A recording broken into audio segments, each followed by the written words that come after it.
evening, ladies and gentlemen, and welcome to the Mahoning Drive-In Theater, the largest single-screen drive-in in the United States. We're certainly glad you could be with us this evening, and don't forget the concession stand is open with all kinds of great things to eat and drink.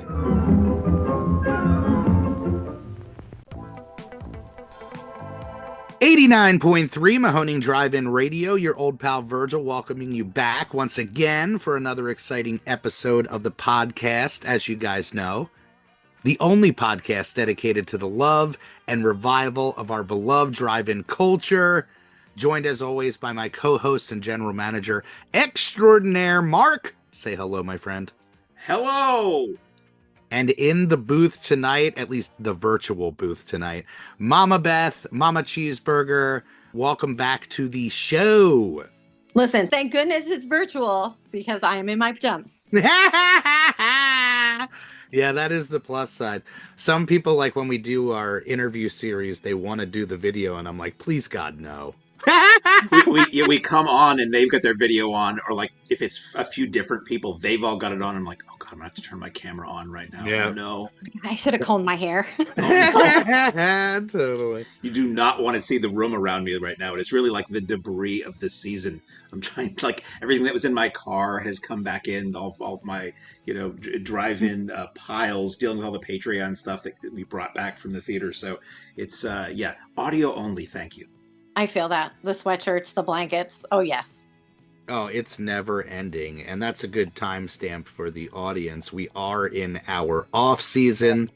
What it really is a couple months to celebrate the holidays. And we were talking about it before we started recording. New events start launching in January. The road show starts again in January. So it's a very small break, but it's really nice to be able to take a pause, assess all of the things that have compiled over this insane season, which we will be highlighting today. That is our whole push for today and theme of the program. Some 2025 highlights, and there were so freaking many. It's going to be so hard for us to zero in on exactly what we're going to talk about, but I think maybe some choice favorite memories. And the hard thing really is we do so many events that recalling all of these things, it's such a moving train, but excited to talk to you guys today. Happy holidays, by the way. A lot to be thankful for this year. That is for sure, especially looking through this past year. It's insane. How many films would you say we showed over the course of 2025, roughly? I haven't done the Letterboxd official log, but I'm going to say it's right around 200, which has been our kind of average number over the last maybe 3 or 4 years. And that's astonishing for, the amount of time that we're open. We're only open 6 months out of the year, so it's just a lot. It's a pedal to the metal operation and a lot of balls being in the air and juggled. And it takes an army. That is for sure. Beth was saying before we started recording that you were looking at the past season's shows. And what was your reaction to looking at those 200 films that we ran? I looked at the events and I said, where was I for half of these? Like, these have, it does all blend together, doesn't it? It does. And then I go, we did that this season, not last season, like the season prior. Like when that's the thing that blew my mind, where you're like, that was this year? I'm flipping through my food specials right now going, how many specials did I make? It is nuts. Like what I love doing in this downtime before we hit the road is go through some of the numbers and like the amount of cheeseburgers we sold this year, the Top amount selling item. Oh my gosh, it's so fun to look at that stuff and see the growth and what's really popular this year or whatever the case may be. But speaking of the snack bars, let's talk about even before the beginning of the 2025 season. There were changes that were made this season to the interior of the snack bar. Yeah. Why don't you let folks know what those were and how you feel those worked out in the long run, now that we've got a season beyond that? In the off season, I went in and I painted. Jeff shirt up and redid the countertops, which came out beautifully, which I am so thankful for. It gave it such a nice, cleaner look than what we had before. Yeah. Mike and Bree from Big Kid came in, spent a lot of time in the off season fixing up the bathrooms, painting, fixing the stall doors, replacing toilets. Yep. Yeah. Yep. It was a busy off season. So we had a busy off season before we got even into the season.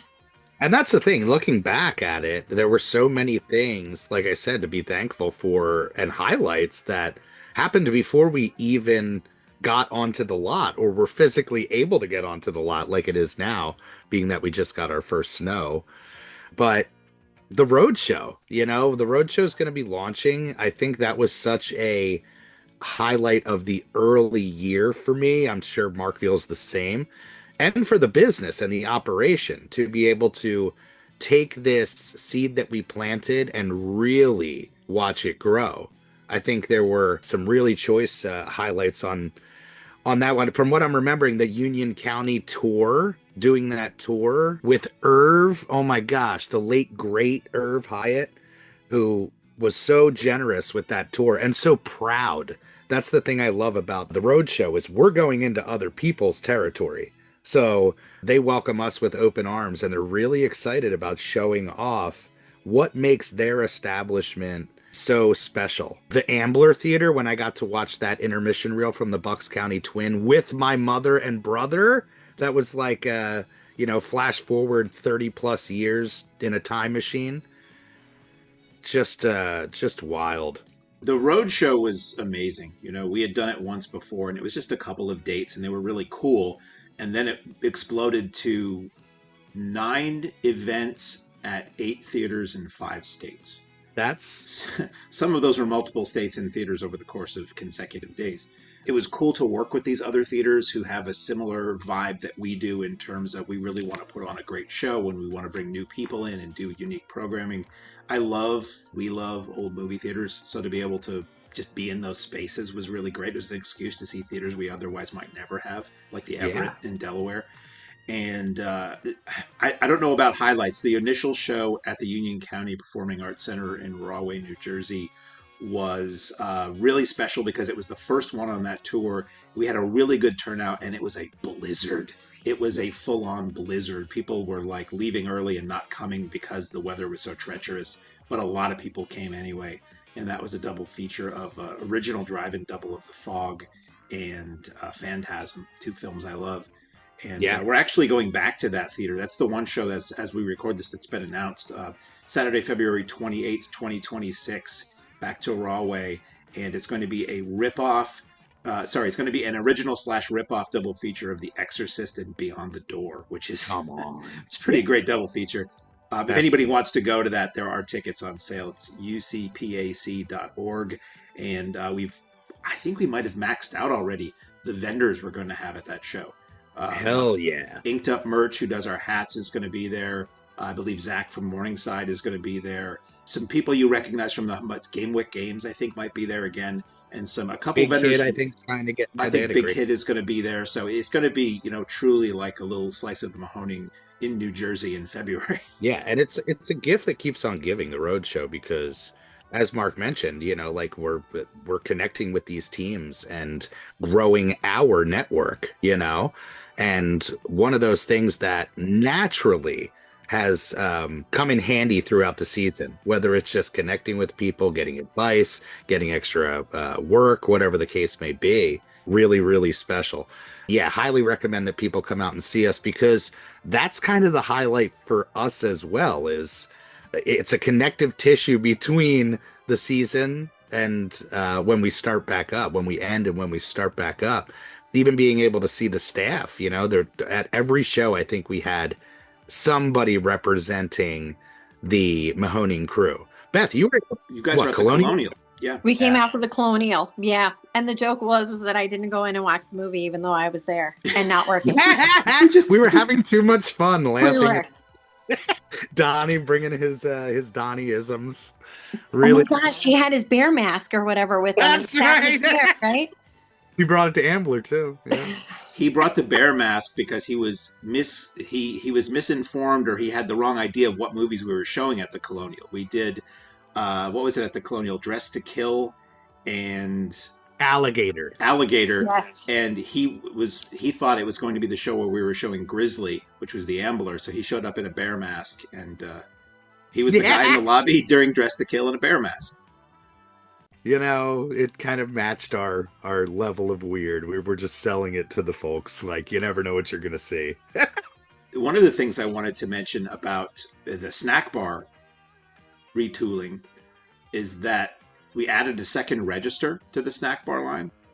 Yes. And full-size self-serve Coke fridges. Full XL size. Yes, full tall boy size. And how would you say that has changed things since previous seasons? Oh, but I mean, it made my life easier. Yeah, I mean, I can say definitely there was a bump on everything across the board in concession. And I think that taking those steps to make those improvements, and really a lot of that was for the customer experience, but it also really helped us out in a huge way. And there were a lot of those little upgrades this year, even putting up the plexi border, you know, like you guys have a work area now that is not impeded by people reaching in and grabbing hot dogs while you're making them. Yeah. And I mean, the refrigerator was great because it would honestly last pretty much throughout. Like, I wouldn't have to go out as much and refill because I had so much space to be able to put out so much. I can't believe you used those little ones for so long. Oh Like, my, I don't know how we did it. And while we still have to kind of come around the building to be able to refill, it's so much easier because I'm not in the line with everybody and trying to maneuver and people trying to hold doors open for me. It made life so much easier. And the second register, like, so needed during Zombie Fest and VHS Fest and the Dusk Till Dawn. And Mark sat with Jeff and ran the second register all night long. I mean, just those big, huge events where we have to get people out in time to be able to see those movies. It made a world of difference. So it was much, much needed.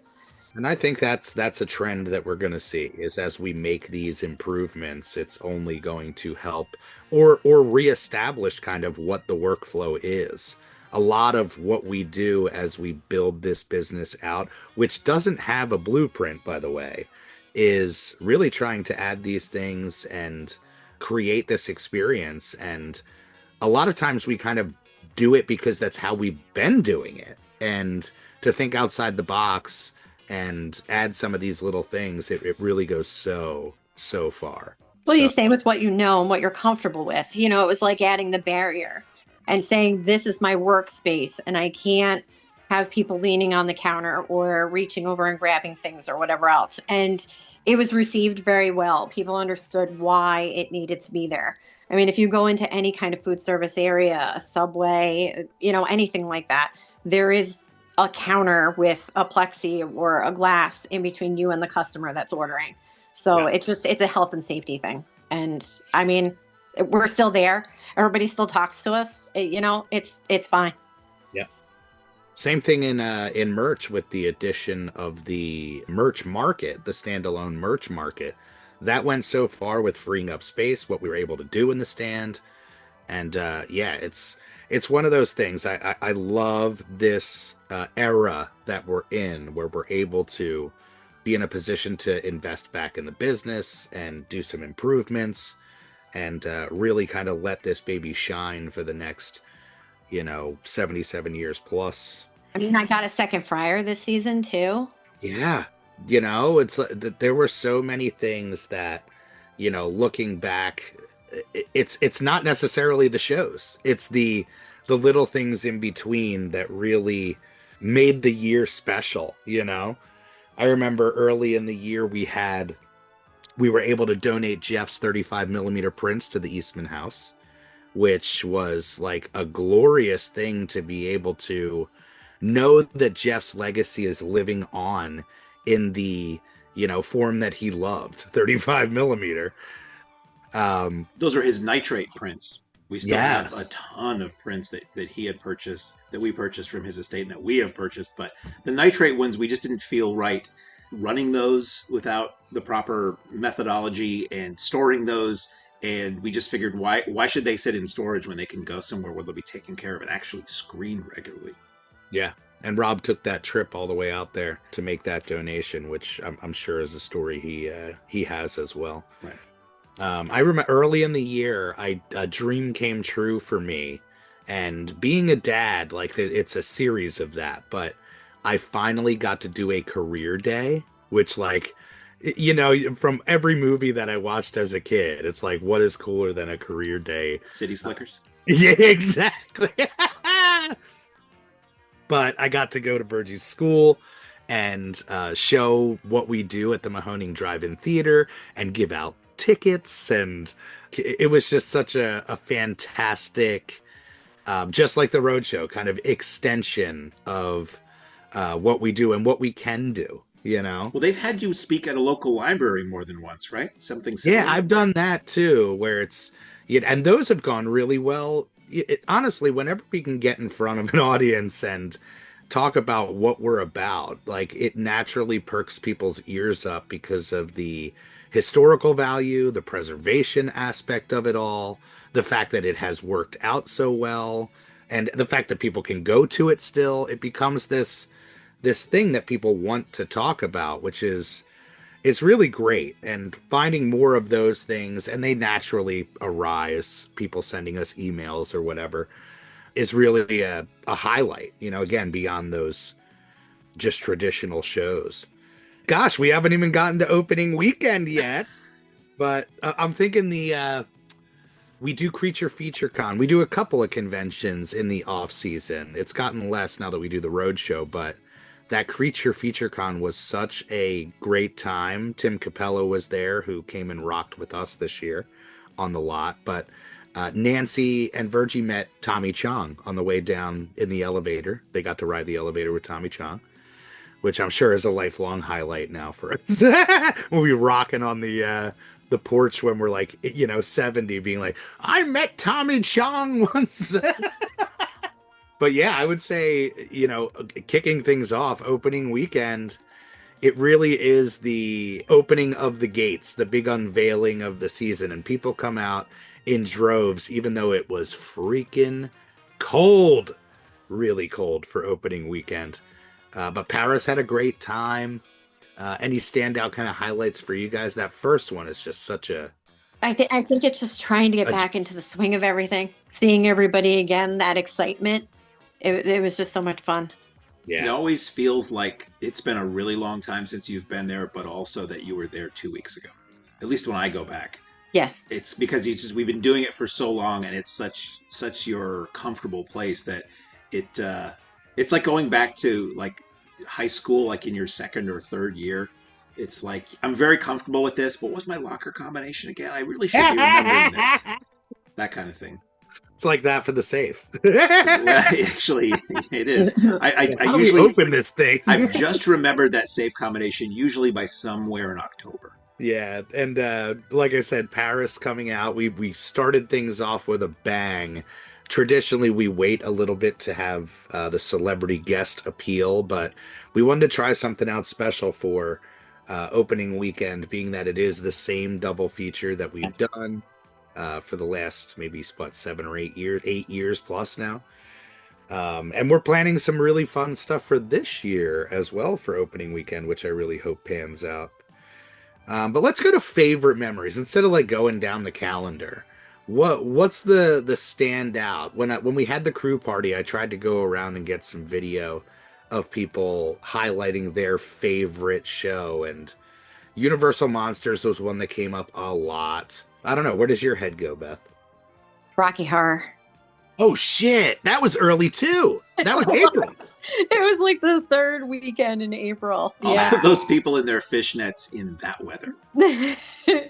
I have waited for years, and we all know that Jeff was not a fan, but I was very, very excited. And I said I was so sorry to Jeff, but I lived my best life that night. Oh, it was the best. After my cosplay, out there at the marquee in my fishnet stockings and whatever else, taking pictures in front of that marquee with my top hat and my red bow. I was so excited.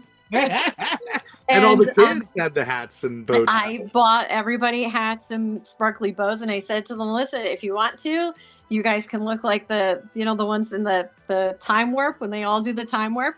So some of them I had to explain to them exactly what, and they had to look it up. But yeah, top hats, glasses, bows. A lot of them got dressed up in black tie attire, and we had, oh my God, we had such a great time that weekend. So good.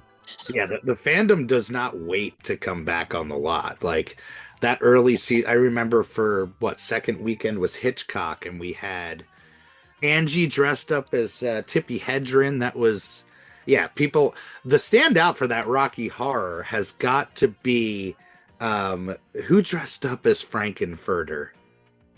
Well, Dave dressed up. Oh, that's right. Well, he Dave had the surgical outfit on. Yes, and he stood out at the gate. Check tickets. Yeah. That's right. Yeah, that's totally his wheelhouse. He was and I'm sure he'll tell the story, and it's one of his favorite shows too, but he used to do the Shadowcast thing. Who I was thinking of was Daniel, who got married a lot last year. When he rolled in, I was like, well, holy hell. People don't hold back with their fandom when it comes to Rocky Horror. Yeah, real highlight for sure. He told me he had been involved with Rocky Horror for years, and he which you could tell. Oh God, yeah, and he was like part of the Shadowcast and part of the tech crew and all that. So a lot of people. It was funny when we were setting that show up. We were approached by multiple Shadowcasts asking if we were going to do a Shadowcast and if they could be the Shadowcast for it. And we ultimately decided not to, just because for our setup, the screen is up so high, they'd be standing in the dark or you'd be throwing lights on them. The idea of a Shadowcast is doing it in front of the screen. And it wouldn't work. I joked that we should just let every Shadowcast pick a group of about 5 cars and perform for those 5 cars. Because for the number of Shadowcasts we had approach us, we could have easily, there'd be nobody on the lot who didn't get their own Shadowcast. But we encouraged everybody to, sing and dance and do whatever you want while you watch it. It was, I love that movie. I love both of them. I like Shock Treatment a lot too. We ran Shock Treatment as the second feature. Print was a little bit red, but it was still cool to be able to see that on the big screen. That's very much the Mahoning move, is to go with something a little deeper cut for at least the second feature. So it was super fun and like a really, really big hit. Yeah. And one that I think will certainly come back. Maybe not annual, but biannual celebration. And this year was a really special one with it being the 50th. Am I right? Yeah, that was. I totally forgot about that. It was the 50th anniversary of that. Perfect timing. Perfect timing. I'm thinking early season, we had Muppets right out the gate. That's usually one of our biggest early family events after the opener. And that one as well is such a highlight, with just this dose of happiness showing up on the lot. And this excitement. I remember that was one of the first really nice days where the temperature started feeling like, okay, even though there's a long wait until the movies start, when it's comfortable on the lot, you just don't care, Gene does an amazing job with that show. We're actually talking about what we're going to do for this year, and it might scoot a little bit later on the calendar, but there'll be a reason for all of that.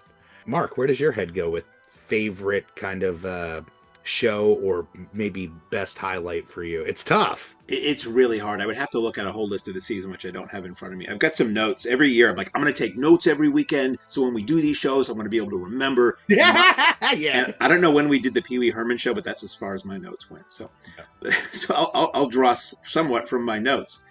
We will very likely be doing more than one episode like this with various, I almost said cast members, various crew members. So I won't use it all up here. One of my favorite shows was the Wanna See Something Weird show that we did. Oh, yes. Because I've been a huge fan of Something Weird Video since the 90s, and the idea that we would work with them just kind of blew my mind, and how much Lisa Petrucci, who runs Something Weird, knew us and wanted to work with us.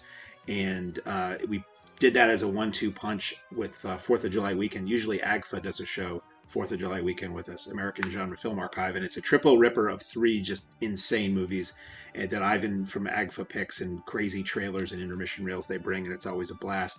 That was becoming legendary on its own. Oh, yeah. That show, the rumblings, the growth, but to add Lisa into the mix and to see those two rock together. And they're friendly. They know each other, Lisa and Ivan from AGFA, and AGFA has acquired, AGFA and Something Weird worked together all the time on video releases. A lot of the Something Weird library got split up between a few entities, their film and video library, their archives. A lot of it went to AGFA, so they know each other.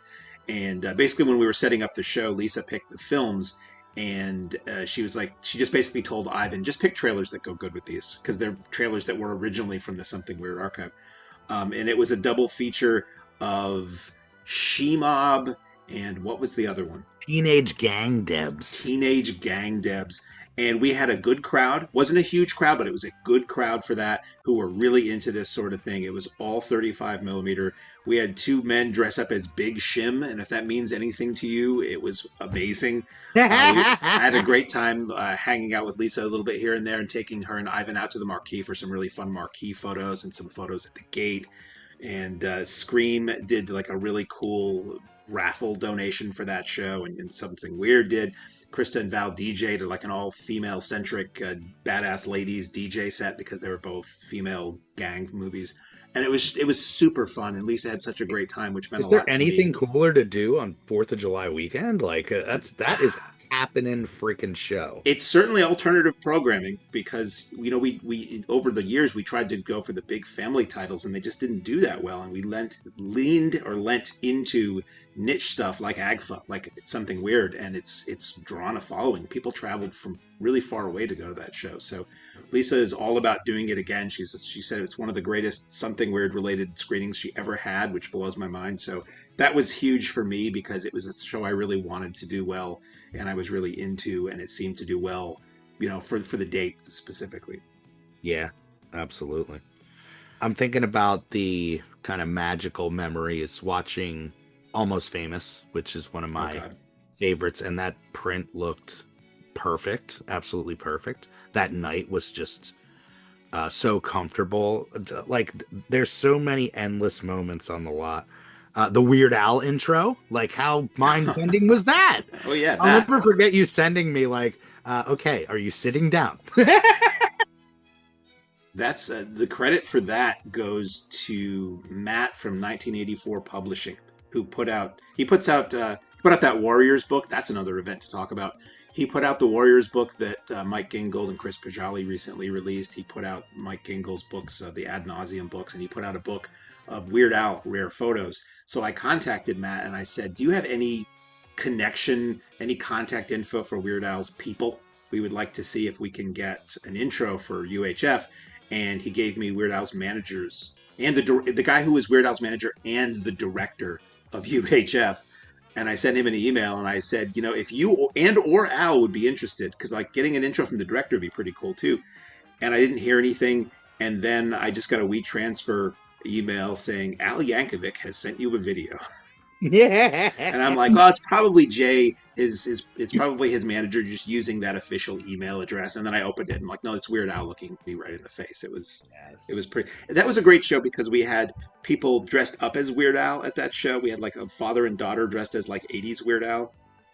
We had somebody setting up their own like Wheel of Fish thing. Oh, the fandom was ripe that night. It was a lot of, and then Vince did this. I'm so sad it didn't get recorded due to a technical glitch. Vince did an all Weird Al DJ set where he was creating like his own medleys and stuff from songs on the albums, because he wanted to represent Al's like full body of work, and it was really good. Yeah, that was a standout. Certainly a top tier DJ set of the season. Well, that's something to talk about too in terms of the preseason. Your friend BJ, who's an audio expert, came in and did something we dreamed of for years, which was he did some rewiring of our audio in the 35 booth, which is where the DJ booth is located, and allowed us finally to do a straight line out from our DJ booth to record all the DJ sets like in perfect quality, so that we can have those for our archive and also put those on Patreon after the fact. Yeah, I think that is a huge part of the growth of the business, a little inside baseball, but the Mahoning is a content like creation machine once we start moving. And the hard part is really capturing it all. And as we're working it all, so to have this just constant, okay, even if all else fails and the phones stay in people's pockets all night, we have this perfect representation of the night and a little time capsule of the event, which is, it goes so far. I still, not to get too sentimental, but listening to Jeff's past radio shows or when we did the podcast together, like those are lasting memories that like will never go anywhere. They're there, they live there. And even now you're starting to post some of these things on Patreon, Mark. Hearing Virgie DJ with me, I'm like, in another 10 years, that's going to be like bringing me to tears. So thank you for all of that, capturing and getting that out into the world. It's so, it goes beyond the content aspect of it all, for sure. Well, another thing too this season that we added that really lifts our archive way up is Sergio. Sergio Valentino, as he's known online, Pixamatize on Instagram, is sort of like our official photographer, and he'll come out to a lot of shows and just take these beautiful photos of every inch of the place during an event. He'll capture staff, he'll capture special guests, he'll capture the audience, the films, the projectors, all of that. And after every show that he comes out to, he'll give us a Google Drive link, and we can download all these pictures for the archive and for promotional use and all that. And it's one of those things where we all take pictures, but on a busy night, we're kind of busy working. Like, it's really hard. You wish you had taken more pictures and video, all the cool stuff, but to have somebody like him there who will take professional quality images, it's really, it makes us look better. There is a natural gravitation to the theater and to the family, and when the right person connects with us, it's like, it felt like they've been there forever. And Sergio, I love him so much on a personal level. Like, he's such a great guy, but his talent for taking these photos, it's an unbelievably perfect representation every single time.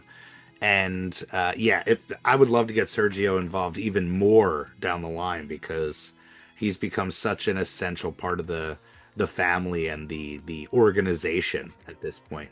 And really, I'd say Wes and Sarah are on that same level this year. They really just like rose up with this mighty creativity with the Godzilla King Kong standees, with the giant VHS tape, with so many, pretty much every weekend they were there helping us out.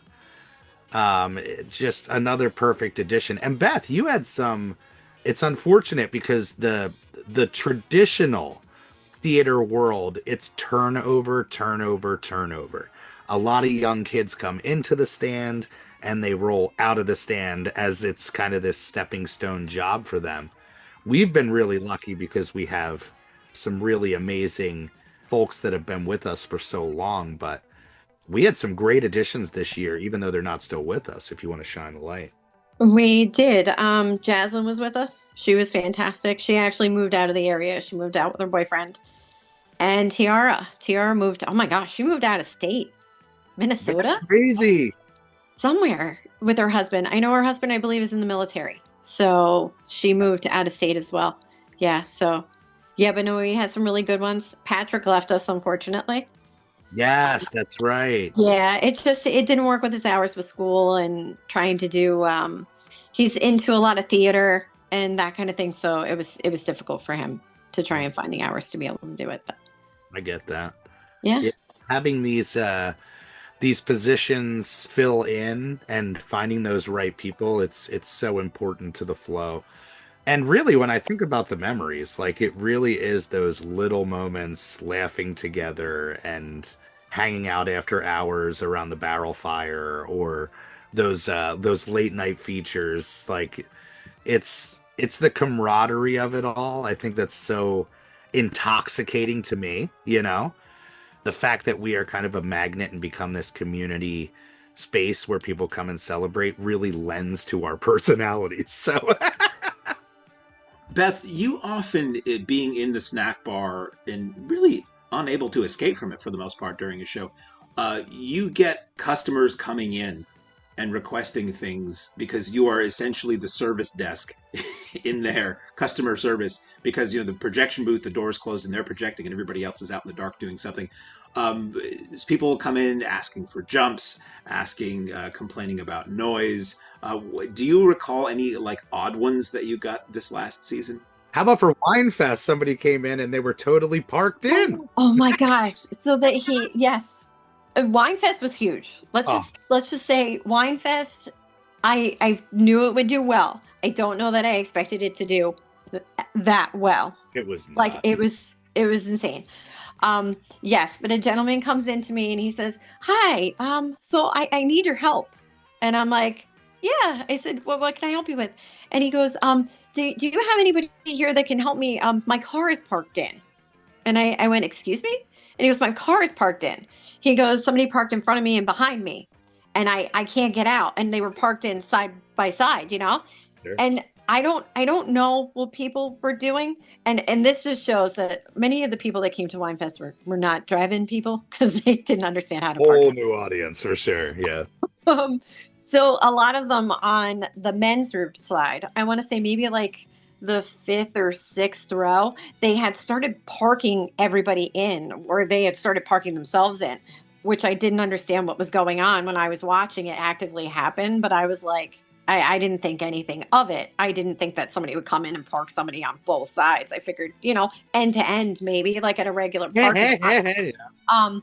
So here I am over the walkie and I'm like, "Hey, are there any lot guys available? I have a customer in the stand who's parked in." And Virgil's like, "They're what?" I'm like, they're parked in. Like I don't think we've ever gotten that behind one. him. So here, Alex comes up as I'm standing with him outside the door. And I said, "This is Alex. He's going to help you. I don't know if he can lift your car out of the spot for you, but if anybody can." I said, "He's going to try and figure out who's parked in front of you and behind you, and we're going to try and get you out." But like, he was so cool about it. He's like, "We don't have to leave right this instant, but like we were thinking we maybe leave for a little while. We'll come back, this, that, and the other thing." So yeah, that one was interesting. That is good. And that's a nice segue. Alex is another, and Will and Yes. Alex have been such a great addition to the lot and to the family.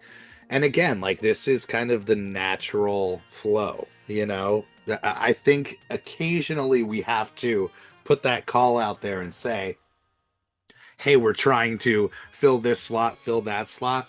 But I think our whole mode is this natural kind of draw. I did write down another story. I did have another story.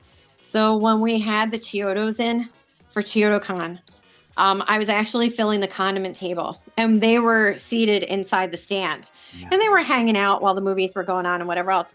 And I had a customer come up to me after he had bought all his food and everything, and he's like, "Hey, you work here?" And I said, "Yeah." I said, I manage the concession lobby. And he's like, "Oh, it's a fabulous place." This and the other. He goes, "Can you tell me who those guys are over there?" And I went, "Those are the Chiodo brothers. They're the ones that we're here for. If the cons, all these are their movies. They do yeah." I said they do the visual effects. They do this. They do that. And he's like, "Oh, well, that's really cool." And he grabbed his ketchup and everything. He walked out the door. And I think I mentioned it to Mark, and Mark's like, "But it just goes to show that people just sometimes they don't even show up for the guests. They're just showing up to see the movies because they want to see the movie. They don't even know all the extra things that are necessarily going on the lot." It's so affordable too that it's like that's what you would pay to go to a regular movie. The fact that there's a celebrity there as well, sometimes people are like, "Oh wait, what's happening here?" Or somebody who shows up late, like Donnie said, a lot of times, like, people show up late during those vendor events. They don't even realize that there are even vendors on the lot. Yeah, they're like, "Oh wow, cool, fun aspect." For Wine Fest, he said somebody drove up and was like, "I just want to hit the barbecue truck and then I want to leave." So it's so interesting that, you can have people there, guests there, all these different things going on. And some people they just come up and they want to see a movie. Yeah. It's that universal appeal, I think. Why don't you explain to anybody who didn't attend it what Winefest was? Because that's something very unusual for us. It's the first time we've done it. And it wasn't something we promoted on the podcast because it was sort of technically a post-season event. And it's so different from what we've ever done. But So what it was on the surface versus what it was for us as a business are two totally different beasts. But the whole idea of this show was, can we utilize our lot beyond the season? Because yeah, could we play shows in November? If the weather's nice, yes. But we really closed down the 35 millimeter projection booth because it gets too cold and they are really fighting with the temperature control or lack thereof with our building and our booth. So that has been kind of this hard stop. And before I came and partnered up with Jeff and Matt, I was running Blue Mountain Vineyards, a local vineyard.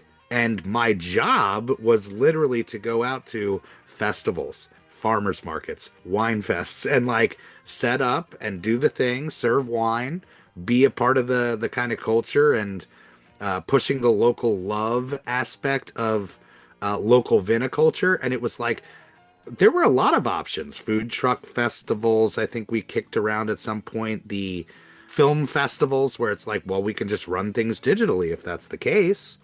But being connected to the local wine world and knowing how those events run, I think was the kind of kicker that put that thing into place. But essentially it was just under 10 local wineries, just under 10 local food trucks. We also had vendors there, and it was a daytime event, so it ran from noon until 5 with a mystery movie at 5:30, which certainly wasn't the draw. This was not a movie-drawn event. I think people came out to support, the community fair-like aspect of it, and the fact that the weather was so nice, we really lucked out. But the vibe was perfect. It like I said in our kind of glory post sharing Sergio's pictures, we set up this bar and like bake this cake and layer it with icing, hoping that people are going to come and enjoy it. And this surpassed, like many things, our expectations in a huge way and gave us confidence to say, hell yeah, we can expand this thing, There's so many endless highlights for that show. My buddy Jeremiah Tall came out and played, and it was such the perfect choice for the vibe. It was amazing. And Beth and Crystal are big fans of Simon Jeremiah now. Yeah, that goes back to Weenstock. He was outside for Weenstock. Man, talk about another great show. Jeez. That one's got to come back. That's a standout. My goodness. The stand was rocking that night. It was rocking. Oh my gosh, yes. The bands brought it. And like to play at the Mahoning is something really special for these creatives. And being somebody who grew up on a stage and rocked in bands, to see these guys perform, it was just magical. And again, with the layers of icing, Mirthmobile there, cosplayers to the max. It was endless. Penelope's another intro that I couldn't believe we got, thanks to our friend Simon Abrams. We got a Penelope's Ferris intro. Yeah, Wayne's World, and she was really funny too. It was very cool. Amazing. We got to get her out. Like she feels like somebody who would just love the whole vibe of the Mahoning, But we've been really lucky. Like the guests, there's so many guests that we have, but it's the people that return are the ones that are very like-minded and love what we do on a pure kind of, I just love this on a pure level. And the Mystery Science guys are totally that. Lloyd is definitely that with Trauma. And yeah, God. You know what? Another great standout, VHS Fest this year. We had and royalty, Frank freaking Henenlotter baked in our concession lobby.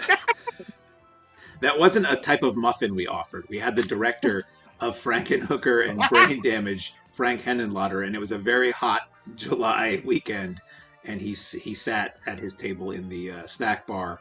Very complimentary toward the food, by the way, but not a fan of the heat so much. Yes, complimentary towards us as well, because he said, I don't know how you guys do it. He goes, I'm just here for the weekend. Oof. Yeah. Once we hit that like dead center of the summer, it's just brutal. There's no escape. And then you step into the concession stand and it's like 30 degrees hotter in there. Yep. It Yeah. smells good though from all the food. That is true. Nothing will stop people from jumping and waiting and grabbing their food. That is for sure. Right around Mystery Science, we did the Batman event, and that was a personal dream come true with that '89 Batmobile, and memories that will last forever, not just for me, but hopefully my munchkin. That was the addition of movie cars to the shows the last couple of years has been huge. They are a character in the film. When we had the Death Proof car come out, people lost their minds. Yes. And having that '89 Batmobile, which I believe they said was used in Batman Returns. It's just seeing those movies when I was a kid in the theater. I never dreamed that I would see that thing in real life, and there it was. And Yeah. it's just, and seeing them like loaded into the trailer at the end of the night was crazy, because the trailer had like inches to spare on either side of that Batmobile. And just Like, watching those how's guys, he getting out? it's just like, oh yeah. Through the top, yes. Yeah, it's there are so many mini moments that like steal your heart, and like, especially when it's the youngsters, like, this is a memory that is going to ingrain in them. The Disney night when we had the princesses come out, Magic Hour Character Company, I just looked it up. We had a different bell each night from Beauty and the Beast, and they were amazing. They literally were singing songs to these kids, and it was like, you couldn't help but roll a tear. They were Disney World quality performers, and it's a company that just has these people to show up at your events or your birthday parties or whatever parties. And we have photos of all these little girls who happened to be dressed up like Belle for that screening around the bell that came from Magic Hour. And it was just, you want to shed a tear. It was such a beautiful moment where these little girls are talking to this. As far as they're concerned, it's the girl in the movie has shown up. Yeah. And the way she would talk to the kids and get down at their level and sing to them. And it was just, it was unbelievable. Really standout memories with that show. Tim Capello, having Tim back. We loved him so much. He came and rocked with us for a closer with Exhumed a couple years ago. And it was like, when can we get this guy back? He puts on such a show. And, we booked him again. And I'm like, oh, man, it was not that long ago that he was here. And man, Lost Boys plays a lot. I don't know how this is going to do. Sold out both nights. Double and so. You would not believe, you being anybody who's listening to me who's not a coworker, would not believe the number of requests and pleading messages we got for people to want to get into that sold out show. You would think we announced that we were going to kill Tim Capello at the end of that show and burn every copy of the Lost Boys. And if you didn't experience it that night, it was gone forever. It was crazy, the excitement. And he's such a nice guy, and he puts on a hell of a show. So I can see why people were so excited. But that was a really amazing 2 days. Yeah. Any standout memories with that one? He loves the stand. He loves the vibe. I think just watching him interact with any of the customers, because he takes all the time in the world, and he's like, I promise you I'll be right back, whatever else, to go off and do a show and then have everybody come back in line, and he will sit and sign all night. And I know what his concern was, is everybody going to be able to get a signature? Is everybody going to be able to see the movie? And you definitely knew everybody was there for him, for the concert, because we did the secret feature afterwards. You guys hadn't told everybody what the secret feature was going to be that night. And everybody literally left after Lost Boys. As soon as they got their they were like, look, we're here to rock. Talk about bang for your buck. It was a long night. You charged way too little for this. He was on for over an hour. It was like a full concert. Yeah, it was. It was a long concert. He puts on a great show. For his age especially too. Yeah, 70. He said that on stage, and my brain exploded. God bless Tim Capello for life. That was one that I didn't get to rub him down in butter. Well, he'll be back. Maybe this is your year. Is that what your offer is? If he runs out of whatever he oils himself with, you have plenty of popcorn topping. It's vegan. For health. That's right.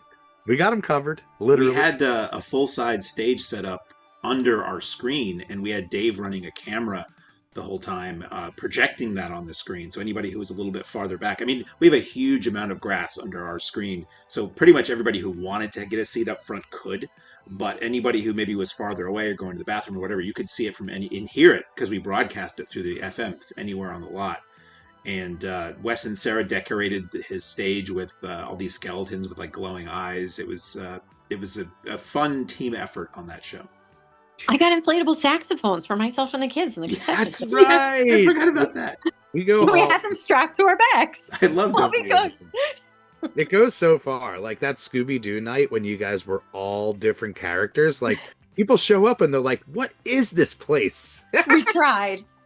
That one was a tough one because all of a sudden it was like we didn't discuss that we were going to dress up. I'm like, oh yes, we did, and I already told you that I am going to dress up as Velma. That's and right. Jeff is going to dress up as Shaggy. It could go either way, where it's like 9 Scooby-Doos behind the line. Yes. Gotta shout out the Sundays. Like there were some standout Sundays that really raised our bar. Ian and the organ. Like Oh my gosh. I think that was one of the best shows we ever done. I had it on my list. And I remember going outside and watching, and I thought to myself, Jeff would have loved this. I was thinking the same thing. I literally just beautiful black and white prints with this organist out there. And it was just absolutely amazing. Another one who is like a mainstay. Like we were like, can we bring him back multiple times a year? Because he was just so phenomenal. And that was a show where on paper you would have thought it would have done terribly. It's 100-year-old silent film on a cold, rainy night. And we had a lot of people show up and stay. A lot. They were so excited. Another show where we fed the audio into the FM transmitter. I sat in my car and watched the show because it was raining. And the movie looked great. And you forgot that there was somebody playing it live because he was so good that you're watching it. I'm like, oh yeah, this is the score. And then you look over and you can see him there playing it. I'm like, oh yeah, there's a guy doing that right now. That was the mind bender. We were going about like our regular work and I'm in the safe making change or something. And I stop for a second. I'm like, there's a dude rocking right now. And that's Ian Fraser for anybody who is looking to book the man. Ian Fraser. Young Ian. It's he and his parents showed up with this little like tow-along trailer with his full-size organ and all this computery stuff where he could make the organ sound like different organs. It was what a master. He did a cool pre-show before the movie started, and then he had a little camera set up, and that which also fed into our system, projected on the screen. And he told a little history of the movie and the score and how it all works before he started, and then he launched into it. And it was just, you could hear applause at the end of that show. Yeah, I think that might have been our first standing ovation at the drive-in because it was in the rain. It was magic. Absolute magic. A couple other standout Sundays we had. Well, obviously, the wrestling show is always such a banger of an event. And Chris and the LVAC guys just bring that insane level of entertainment. And this year was extra special because one of the Mahoning beloved fans and family members, Jeff Cannonball. Yes. Him and his wife and his kiddo have been coming to the Mahoning for years. And this whole year was a big celebration of Jeff and his legacy as he's dealing with an MS diagnosis. The Wayne's World. You know what was on a Sunday? Silence of the Lambs with Buffalo Bill's house. That exploded. Oh my God. That was so busy. The stand was insane. That was like, he brought it, like when I told him, look, we're not going to do this event unless like we can get you to come out and it can be this extra layer of icing that makes it cool beyond the fact that we're showing one of the greatest movies ever made. And the tuck off contest. Oh my gosh. Like when he said he wanted to do it, I was like, yeah, I had a moment of hesitation. Then I'm like, you know what? Let's do it. And it was just so much fun. People had such a great time with it. A standout, him and his family came, and he's got a munchkin the same age as Virgie, and they were just having so much fun on the lot on a night that, like, it's not a kid's event at all, but that's the type of memories that, like I remember from the Bucks County Twin. It wasn't, oh, I went to see this movie. It's, oh, I had this memory with my cousin or this friend that I went with, No, but she was hitting everybody with that hot sauce, man. Oh my goodness. That little girl is such a salesman. And she was walking around with the little six. Would you like to try our hot sauce? Would you like to try our hot sauce? You could buy it outside at the stand. I love how that's their family business. They own the house that was the serial killer's house in Silence of the Lambs, and it's a tourist destination. I think you can stay there, right? It's like a B&B Yes. or something now. Yeah, that's And the they have equivalent. merch and stuff, and they appear at a lot of conventions. And I talked to the kid at one point, and I'm like, "Is this movie any good? You ever see this?" She's like, "It's our movie." So it's like, You'll never meet another 7-year-old that loves Silence of the Lambs that I much. think so. Yeah, it was really great whenever we can have them out. And they'll be back for sure. I love whenever we can establish these annuals, like trying something out. We met Ian at the Union County Performing Arts Center because he's a staple there where he comes and plays. And we announced that show within, I think, a month of meeting him, and then got him up on the quote unquote stage within 3 months of meeting him. Like, that is the type of programming and things that kind of organically happen throughout the year. You know what? I wasn't there for it, but I really hate that I missed that house screening, which that went very well from what Yes, and it was pouring that night too. Yes, I Totally. yes, it believe was. so. And it was like a party in the stand. There were so many people, so many first timers, which we like to see because it means they may come back again. Very youthful audience, and very cool DJ set of Japanese tunes. That might have been me doing that. I don't remember. Really cool raffles. Yes, I was going to say that house. That was the night that it rained because I had decorated. Movie John was there. They're fantastic. They are always great. And talk about another perfect addition. Like super sweet. The both of them, super, super sweet. I had decorated the stand, and the stand was just packed with people. Yeah. We had Max Robinson, who is an author who is working on a book about Nobuhiko Obayashi, who directed House. And he let us screen, it still isn't out yet, I don't think. The Blu-ray label Cult Epics is putting out all of Obayashi's movies on Blu-ray, and they do these really nice video essays for each film.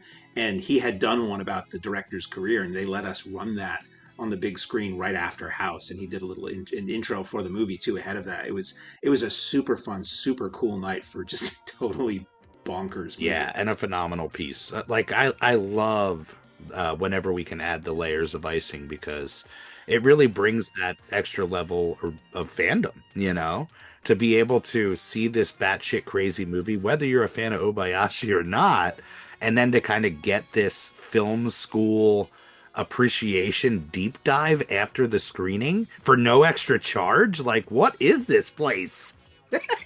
Well, that was like, speaking of value added, I referenced it earlier. We had a really cool screening of The Warriors and Switchblade Sunday, Sisters yes. on a Sunday, and we did that in conjunction with 1984 Publishing, and we had the two authors of a new book called Armies of the Night about the making of The Warriors come out, who are both friends of ours, Chris Pajali and Michael Gingold. And then we also had the artist who did the cover art, who goes under I guess online she's called Hag Cult. And she is just super cool, had a really cool art. I bought a t-shirt and a black sundae, not the movie about the blimp hitting the Super Bowl, other the one. movie with the other one, the Mario Bava black sundae piece of art that's like right next to me right now. And a really fun turnout for that. It was the premiere of that book. Like, it wasn't going to be out for another month, and they were selling copies at an insanely reasonable rate, and it was an assembly line. So the two authors and the artist would, sign the books as you went along. Yeah.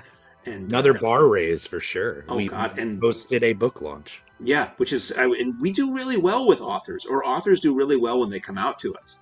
Like, some have reported to others who are going to come to us for the first time, however many books you think you should bring more. And, Grady Hendrix is one of probably our most regular author who's come out, but we've had Austin Trunick come out, who does the Canon Film Guides, and some other folks too. And it's always fun to show that we know how to read on occasion. Speaking of this, they were set up in the snack bar. Speaking of the snack bar, Beth, did you have any food specials this season that sort of stand out as being? I had a ton of food specials. Wow, endless. Did you? Any that were like super successful or super strange to you, or something like that? What did we do for UHF? I made the Twinkie meter. Oh my God, yes. And I didn't buy a lot of Twinkies because I didn't think they were going to sell very well. I think I probably only maybe had 24 of them. and I split Twinkies in half and tried to shove that hot dog.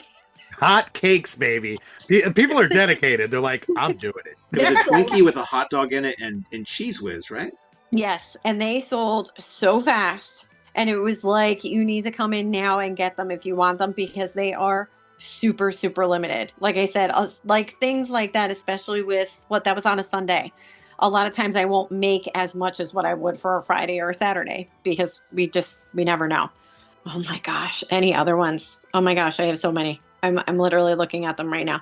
Like the ones that I literally just throw together, like the Schwing for Wayne stock, which was the hot dog with cheese and bacon on top. The Pee Weenie dog, which another huge hit. Yes. was peanut butter and crunched up potato chips. And that, honestly, I can't take all the credit for that one. That was Sandy who suggested it. She was like, somehow it works together between the salty and the sweet and the crunch of the potato chips. And I ate one. It was absolutely phenomenal. We'll have to make them again. The I Dare You specials. We'll have to make it again. Yes. But they sold really, really well. Everybody was like, this doesn't work. I said, I promise it's better than what it seems. That's right. Always have the staples. Camp Blood, the Stabby Jason always sells really, really well. I will highlight this one because I think this was the biggest surprise out of the whole entire season for us, was that Fantasy Friday that we did, where we played The Last Unicorn and The Black Cauldron. Yep. Because numbers were looking so light. And it turned out to be such a nice Friday with a lot of people that were just so invested in those movies. And I made a unicorn afloat in our glow-in-the-dark seasonal cup. And it was pink lemonade with a scoop of vanilla ice cream with like colorful little sprinkles on the top and that. And there were so many children that came in, and that's what they wanted. And there was a little boy in particular that came through the stand, and he was so excited to get it. And I don't remember who was working with me that night. Maybe it was Zoe. And I looked at her and I said, that makes the weekend. When somebody comes in and like, especially like a child like that, who's just, that's what they want. And they were just so excited to be able to get one. Yeah.